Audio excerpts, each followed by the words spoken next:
যেখানে অজু করার কথা ছিল এবং সবাই এখানে থেকে এটা প্রাকৃতিক সৌন্দর্য উপভোগ করার কথা ছিল, সেটা বহুদিন ধরে বিভিন্ন কচুরিপানা ময়লা আবর্জনায় বদ্ধ অবস্থায় আছে। আমরা চাই যে মানবিকতা থেকে এই কাজগুলো করতে, দেশের স্বার্থের জন্য আমরা নিজের লজিস্টিক নিজে বহন করে থাকি।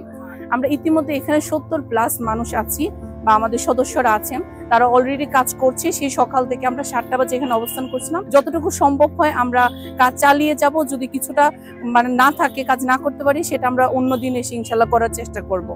আর আমাদের মধ্যে আসলে অনেকে গুরুতর আহত হয়েছে। এখানে ময়লা আবর্জনার স্তূপ, ভারী অনেক প্রকার ময়লা আছে, যেগুলো ভারী ময়লা, কাঁচ, বিভিন্ন ধরনের ধারালো জিনিসপত্র, যেগুলো থেকে আমার সদস্যরা অনেকে আছে হাত পা কেটে গেছে এবং অনেকের শিলিও লেগেছে। সেই ক্ষেত্রে আমাদের সদর হসপিটালে আমরা তাদেরকে নিয়ে যাচ্ছি, যাদেরকে আমাদের পক্ষে সম্ভব হচ্ছে তাদেরকে প্রাথমিক চিকিৎসা দেওয়ার চেষ্টা করছি।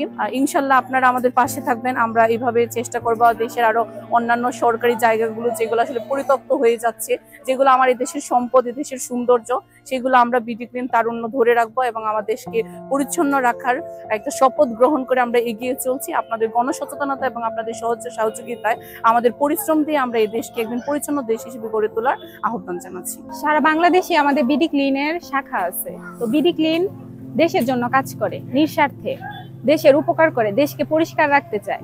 ওই জন্যই আমরা বিডি ক্লিনের হয়ে কাজ করতেছি। আর পাগলা মসজিদ হচ্ছে আপনার খুব জনপ্রিয় একটি জায়গা, যে জায়গাটা, এই জায়গায় মানুষ আসার পরে বিভিন্ন ভাবে ময়লা আবর্জনা এগুলো ফেলে, যার মাধ্যমে পরিবেশ দূষিত হইতেছে। আর পাগলা মসজিদের অনেকটা বদনাম হইতেছে, যে জায়গাটা হয়তো পরিষ্কার না, কিশোরগঞ্জ মানুষেরও বদনাম।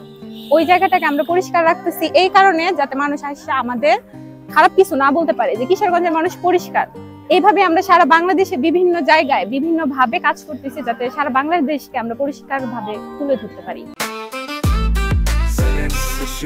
জেনেক্সে শিফট করো, লাইফকে লিফট করো। পরিষ্কার পরিচ্ছন্নতার মাধ্যমে আমরা জাতিকে বিভিন্ন রোগবালা থেকে হেফাজত রাখতে পারি, যেমন পানিবাহিত রোগ, কলেরা, স্কেবিক্স, তারপর ডেঙ্গু।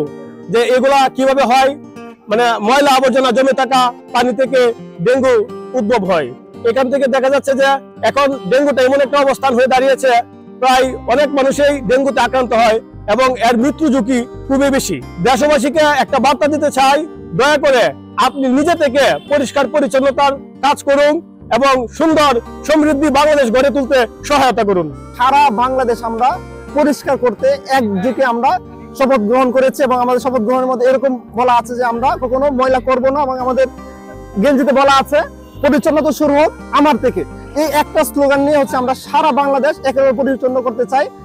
এই সুবাদে আমরা আজকে নরসুন্দা কিশোরগঞ্জ পাগলা মসজিদ সংলগ্ন আমাদের নরসুন্দা নদী বয়ে যাচ্ছে, সেটা একদমই বন্ধের পথে, যেটা হচ্ছে আবদ্ধতা একদম বন্ধ হয়ে গেছে। সেটা আজকে আমরা ডিসি স্যারের আওতাধীনে একদম ওনার তত্ত্বাবধানে আমরা আজকে এখানে 70 জন প্লাস সদস্য সবাই একসাথে কিশোরগঞ্জের সকল সদস্যদেরকে নিয়ে আমরা পরিচ্ছন্ন করতে যাচ্ছি। এটা দুদিনব্যাপী কাজ হবে। আমরা নরসুন্দা পাগলা মসজিদ অংশটি এবার পরিষ্কার করছি। আপনারা জানেন গুরুদ্বারের কাছে একটি অংশ, সেটিও আমরা পৌরসভার মাধ্যমে পরিষ্কার উদ্যোগ গ্রহণ করেছি। ধাপে ধাপে আমরা এইভাবে পুরো কার্যক্রমটিকে এগিয়ে নিয়ে যাব। আর ডেঙ্গু প্রাদুর্ভাব বেড়েছে সারা দেশে। কিশোরগঞ্জে আমরা হাসপাতালগুলোতে দেখছি প্রতিদিন কিন্তু অনেক রোগী ডেঙ্গু উপসর্গ নিয়ে ভর্তি হচ্ছে, মশাও বেড়েছে। আমরা যদি এই নদীটিকে পরিষ্কার রাখতে পারি, মশার উৎপাদন যদি এখানে কমে যায়, তাহলে কিন্তু ডেঙ্গু থেকে আমরা রক্ষা পাবো, আমাদের প্রজন্মকে রক্ষা করতে পারবো।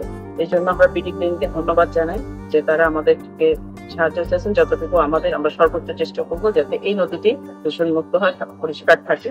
এবং আমরা এখানে কিছু বিন দিয়ে দিব, স্থায়ী বিন, এবং কিছু প্লাকার্ডও দিয়ে দিব, যাতে নদীতে যারা আসে যাতে কোনো ধরনের আবর্জনা, পলিথিন যেন নদীতে না ফেলে।